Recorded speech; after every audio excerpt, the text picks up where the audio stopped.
I once lived with an Eskimo woman, iced vice, a kind of case of love up the pole. I wasn't so keen at first at Chilly Willy, but isn't it silly?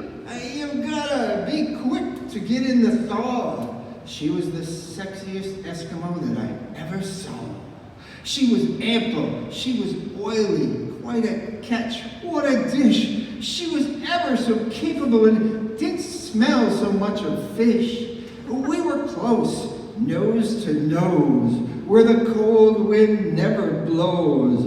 Though she'd blubber if I rubbed her up the wrong way, but for sex, there was no messing. You had to be quick in undressing. The spring thaw only lasted one day, but midday, it was summer. By tea, it was winter. What a bummer. Your desire paid a terrible cost. Anything left dangling out is rapidly turned rigid with frost. Talk about a chip off the old block. Love has no credibility when you lost your credentials and the icicles hang down to your sock. You can't hang about in an igloo because passers-by clearly see you and hear everything that you do. I hate to stress it in cliched old tones, but people who live in ice houses shouldn't make moans. And steaming up the window is definitely out. Those melting moments can make you homeless. Oops, shit. Me elbow slipped.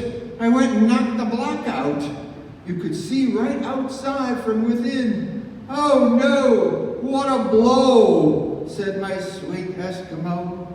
I'll have to get a glacier in. It is sad for Ardell. It is too sad to tell.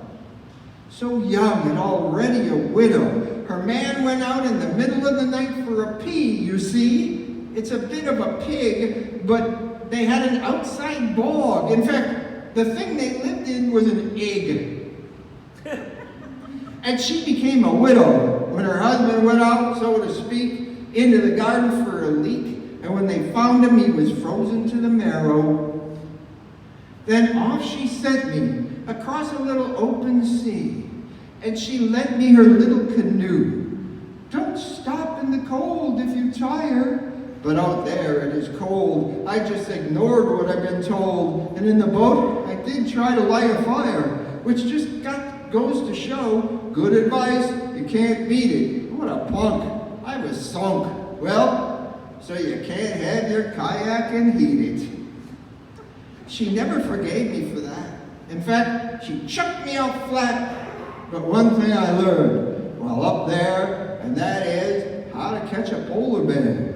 The way you see is with a frozen pea, or rather a bag full.